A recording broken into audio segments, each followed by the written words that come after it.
Intentional talk: how to structure and lead productive mathematical discussion. Chapter 5, Targeted Discussion, What's Best and Why. In this chapter, teachers focus on a way to provide more opportunities for children to be more selective about when to use a particular strategy. They use a discussion structure called What's Best and Why, which we'll talk about.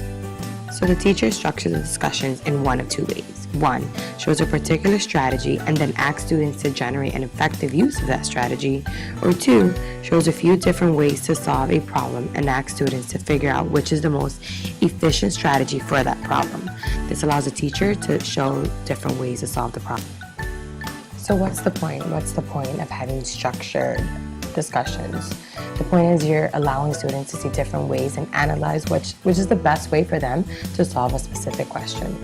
You're giving opportunities for children who are on the verge of finding new strategies, and you're allowing them to see the different possibilities.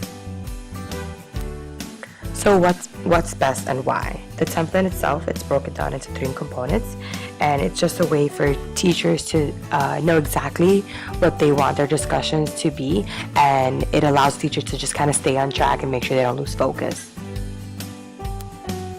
So the first part of the What's Best and Why template is what is my goal, what strategies am I highlighting, and this is just a part for you to kind of put like your objective of your lesson and what you are expecting the outcome of the discussion that is happening between the scholars to be. You want to make sure you stay on. So the second part of the template, it's what's task problems to help us discuss what is best and why. And this is just a section for where teachers can put notes and kind of discuss what strategy they're focusing on. It's kind of like a reminder of what you are focusing on for the discussion. So the third part, and honestly my favorite part, it's what would I like to hear from my students. It's so easy to get sidetracked when students are leading the conversation that you kind of have to remind yourself, like, yes, you want them to have the most conversation, but you are there to facilitate the discussion, so you have to remind them to stay on track and what the purpose of the discussion.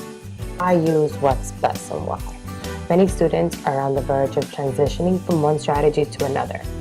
I think this is so important because many students just get stuck on using one strategy, like counting by ones, where they don't realize that they can soon begin to count by 10, so presenting them will allow them to see it visually.